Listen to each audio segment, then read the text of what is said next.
लिए 3 बजे तक बैठते रहे। पिछली बार भी आप आए थे कभी सम्मेलन में, लेकिन ज़्यादा देर वार्ता नहीं हो पाई। सुना तो था, लेकिन अभी जब आपने माइक पकड़ा तो कथा के बाद में जो जल विहार की भूमिका होती है, कथा हो जाए तो कथा के बाद में गांव में एक परंपरा है जल विहार।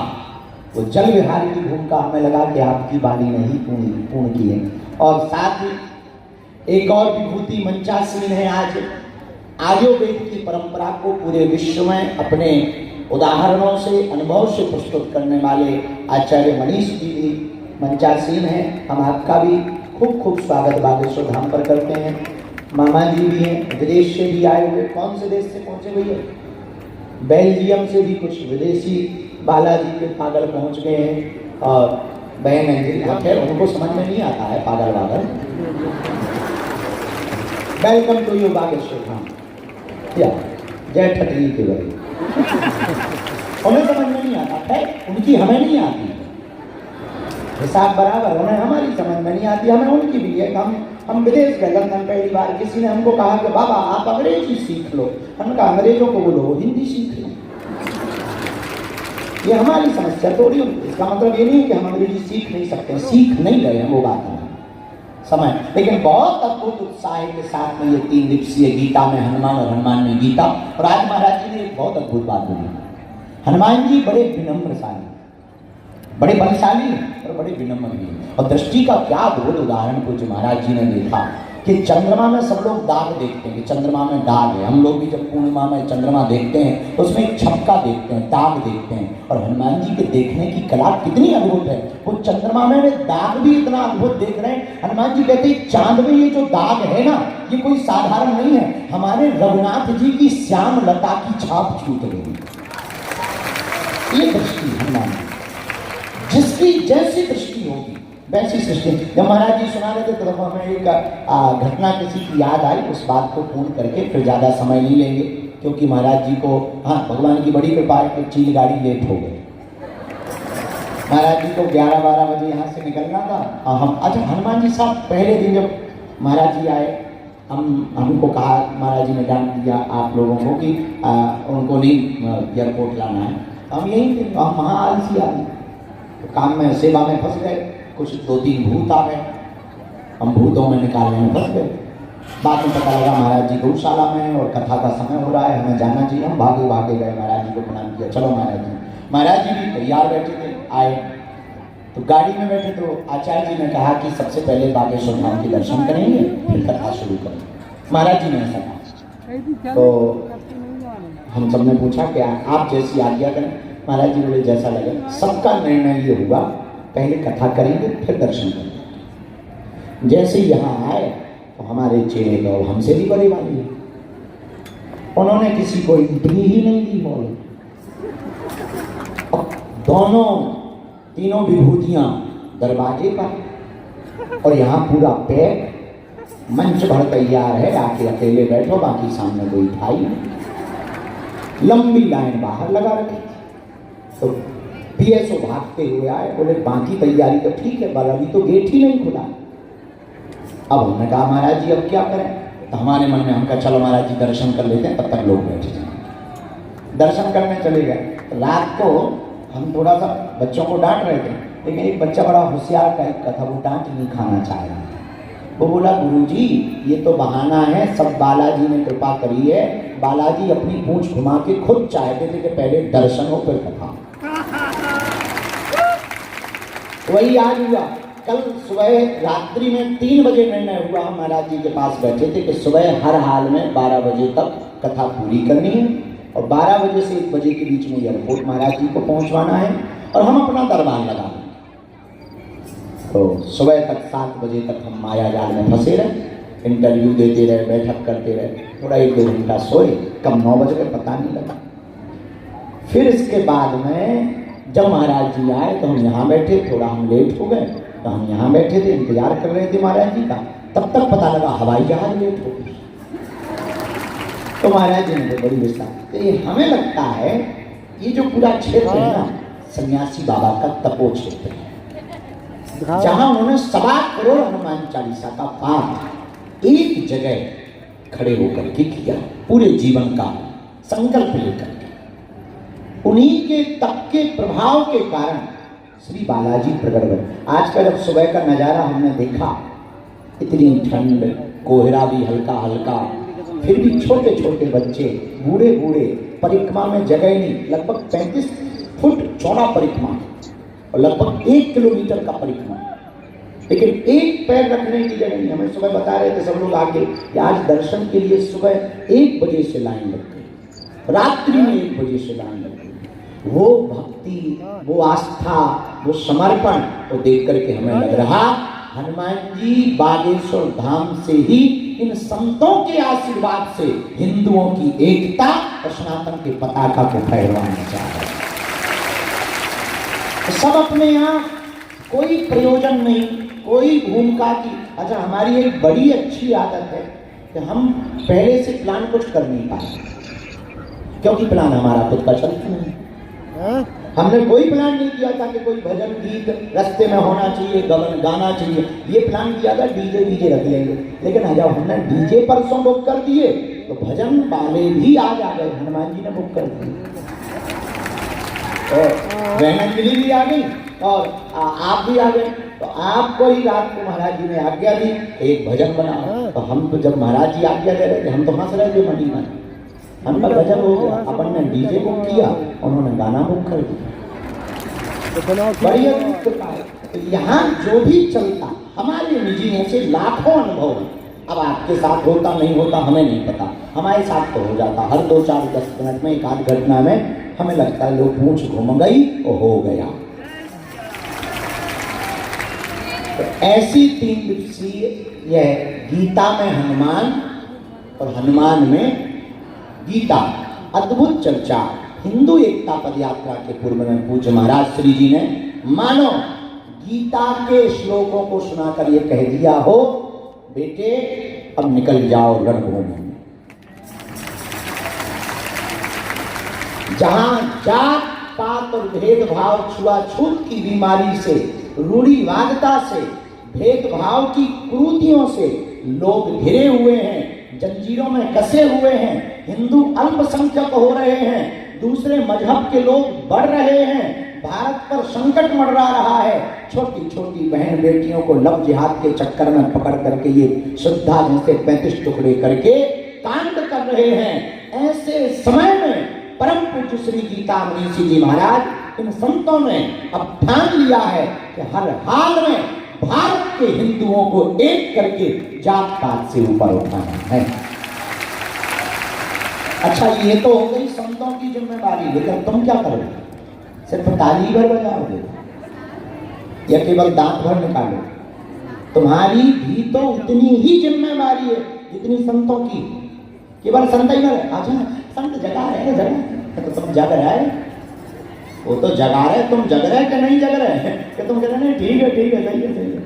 जब तक आपका जमीन जिंदा नहीं होगा, जितनी संतों की जिम्मेदारी है उतनी आपकी। ऐसे समझे, एक पहलवान आया हरियाणा से, हमने एक लकड़ी दी, हम लो ही तोड़ो, उसने तोड़ दी। जिम का आदमी था, मोटा तगड़ा, हमने 2 लकड़ियां दी, उसने दोनों तोड़ दी एक साथ। हमने 3 लकड़ियां दी, थोड़ी मेहनत पड़ी, लेकिन जिम का आदमी तोड़। हम भी होशियार, बुंदेलखंडी गुरु, हमने 10 लकड़ियों का एक गट्ठा दे दिया, पसीना बह गया, तोड़ नहीं पाया।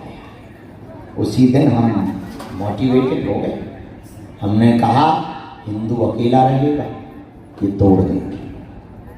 हिंदू 2 रहेंगे, ये तोड़ देंगे।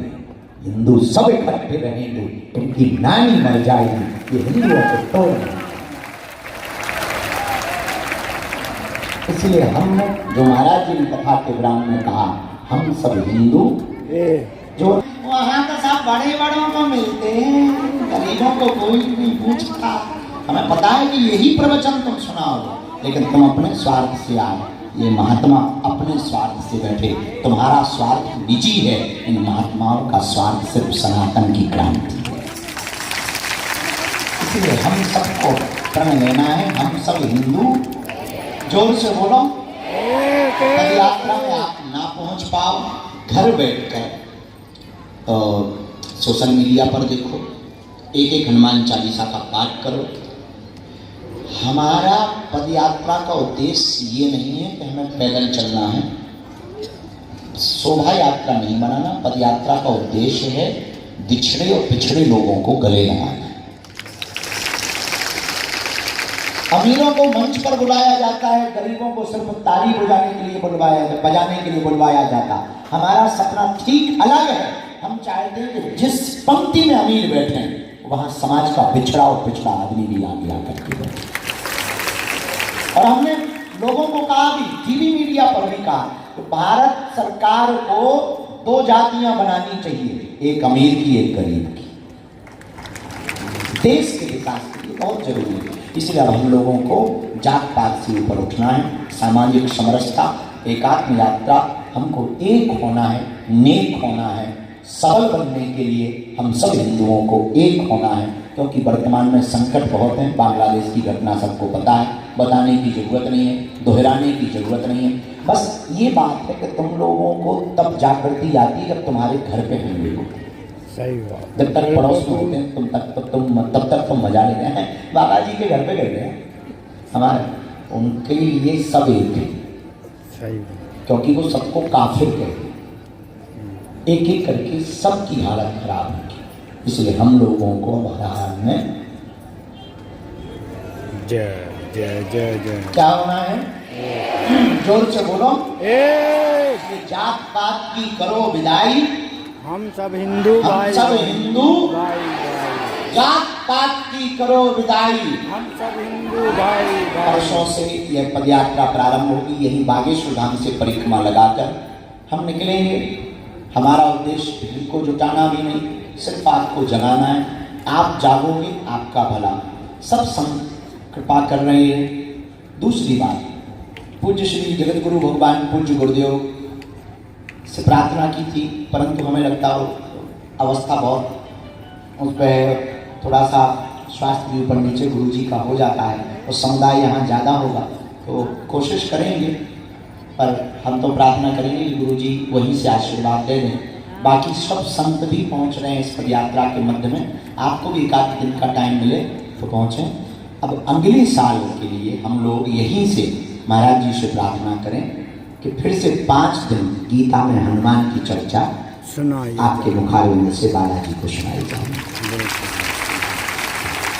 सही बात। ताकि नए नए भाव। अच्छा, हनुमान जी वैसे भी प्रभु चरित्र सुनवे को, भगवान की कथा सुनने के लिए बहुत रसिक नहीं है। हाँ, आज वो बात बताना भूले, चलते चलते हम वो बात दृष्टि पर महाराज जी चर्चा कर रहे थे, तो हनुमान जी की दृष्टि कितनी अद्भुत बताई। अब दृष्टि कितनी अद्भुत है, जब महाराज जी बता रहे थे तो हमें एक बड़ी प्यारी बात याद आ रही थी। एक आदमी गया समोसे की दुकान पे, तो मिठाई की दुकान, समोसा खाने लगा। इतने में एक कौवा आया, कौवा, तो वो दही को खाने लगा। तो जो दुकानदार था उसने एक पत्थर उठाया, फेंक के मारा, कौवा की खपाड़ में लग गया और मर गया। कौवा तो मर गया, सेठ भी रहा होगा हमारे तुम्हारे बीच का। तो जो दुकानदार था उसने कौवा को लिया और फेंक दिया। तो जो सज्जन ने ये घटना को देखा, तो जब वो पानी की, पुराने जमाने में पानी की टंकियां बाहर रहती थी दुकान की, तो पानी पीने गए तो एक केवड़ा की गांठ रखी हुई थी, उसने वो केवड़ा की गांठ उठाई और टंकी में लिखा, काग दही पर जान गवाई। काग दही पर, अब बात समझ आ गई। उसने बहुत सरल भाषा में लिखा, एक कौवा ने दही के चक्कर में अपने प्राणों को, तो काग दही पर जान। अच्छा, वो ऊपर उसने लिखा, केवड़ा फेंका, चला गया। इतने में दूसरे सज्जन आए। अब दृष्टि देखना कितनी अद्भुत होती है। एक आदमी आए तो वो थे कवि, जैसे आप। कहां गए विरेंद्र? अब दूसरे सज्जन आए, वो थे कवि आपकी तरह। अच्छा, एक कविता उन्होंने ऐसी विवादित लिखी कि उन्हें जेल हो गई। जब जेल हो गई वो बैठे, तो उन्होंने वो पानी की टंकी पर पढ़ा, उन्हें लगा यार ये तो हमारी बात लिखी। उन्होंने ऐसे पढ़ा, लिखा तो उसने ऐसा था कि काग दही पर जान गवायो, इन्होंने पढ़ा कागद ही पर जान गवायो। कागज के चक्कर में ही जान गया, जेल हो गई। लेकिन तब तक तीसरे आ गए ईलू ईलू वाले, जिन्हें प्रेम था प्रेमिका से और प्रेमिका ने धोखा दे दिया। और ये जो है मरने के लिए जा रहे थे, आत्महत्या करने सोचा, मरना तो है ये समोसा खा। लेकिन जैसे ही समोसा खाया और पानी पिया तो वहां लिखा था कागज ही पर जान गवा लो। शब्द वही है, पढ़ने के अपने अपने तरीका है। कभी पढ़ रहा कागज ही पर जान गवायो, लिखने वाले ने लिखा कि कागज ही पर जान गवायो। और प्रेमी जो प्रेमिका के चक्कर में पागल हो गया था वो पढ़ रहा है कागज ही पर जान गवायो। देखने की अपनी अपनी दृष्टि है। हम लोगों ने आज तक गीता को केवल भगवान कृष्ण और अर्जुन के संवाद को देखा था, लेकिन महाराज जी ने एक नई दृष्टि दी है हम सब के लिए कि केवल अर्जुन और कृष्ण का संवाद नहीं है, गीता में हनुमान का भी बहुत बड़ा रोल है। और हम तो ऐसा भी कर सकते हैं कि रोल नहीं, उस गीता के रोल मॉडल हनुमान जी महाराज। गीता में जो जो भगवान ने कहा वो हनुमान जी ने करके बताया। और अद्भुत बात, आज महाराज जी अभिमान की चर्चा कर रहे थे, अभिमान की बात चलते चलते हम आपको बता दें, बुरा मत मानना, अहम की अकड़ ज्यादा चल नहीं सकती, मौत की घड़ी कभी टल नहीं सकती, लूट कर दौलत भले ही जमा कर लो पर पाप की कमाई कभी फल नहीं सकती। जय श्री राम। तो अहम की बात में महाराज जी कह रहे थे कि बल होना बड़ी बात नहीं है, बल होने के साथ साथ विवेक और विनम्रता होना बहुत बड़ी बात है। बलशाली इस दुनिया में बहुत लोग हैं, प्रभाव में बहुत लोगों को अपना बना लेते। हमारे कुछ दादा गुरु जी कहते थे बेटा तुम्हारे पास प्रभाव आए और प्रभाव से किसी को अपना बनाओ तो कोई बड़ी बात नहीं, क्योंकि जब प्रभाव चला जाएगा आदमी भी छोड़ के चला जाएगा। तो किसी को प्रभाव से अपना मत बनाओ, बनाना है तो अपने स्वभाव से अपना बनाओ, क्योंकि स्वभाव तब जाएगा जब प्राण जाएंगे। इसलिए हनुमान जी की गीता की एक नई दृष्टि परम पूज्य श्री गीता मनीषी जी महाराज ने हम सबको दी है।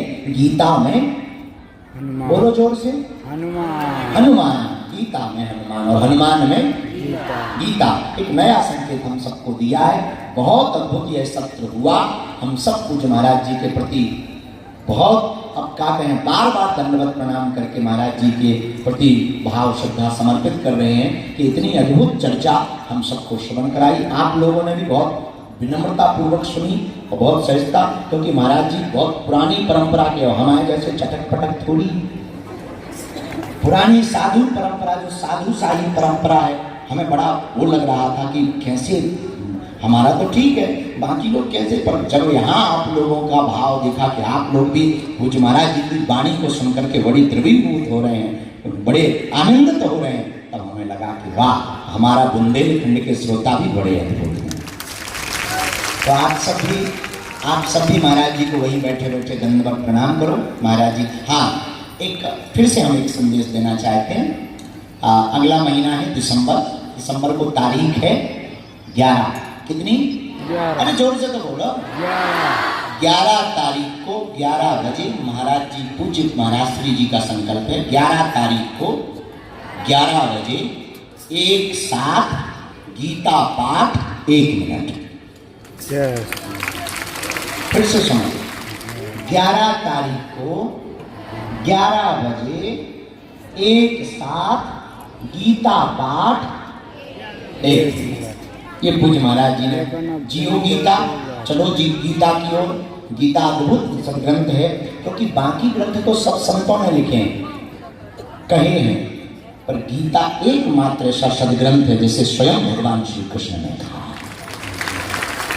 तो अब आप सभी यहाँ से, क्योंकि दरबार की ओर भी जाना है, पुरानी पेशी का भी दरबार है, हमें दरबार भी लगाना है, तो सामूहिक अर्जी वहीं लगाएंगे, क्योंकि यहाँ ये कथा का मंच है, तो यहाँ अर्जी नहीं, यहाँ मर्जी चल रही है। हाँ, यहाँ बालाजी की मर्जी चल रही है, दरबार की अर्जी वहीं पंडाल में लगाएंगे। अभी आप उठेंगे नहीं, भगेंगे नहीं, बैठेंगे, जगत जननी हरो काली माता हो, बैठ जाओ। हाँ, तो अभी आप बैठेंगे, क्योंकि एक अभी भजन का विमोचन भी है।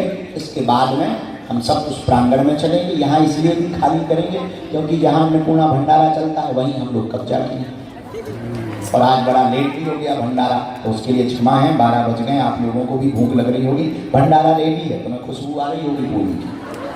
हमने तो सुबह से कुछ खाया नहीं, तो हमें तो बिल्कुल आ रही है, एक एक चीज़ पता लग रही है कि सब्जी भी बढ़िया बनी आलू की।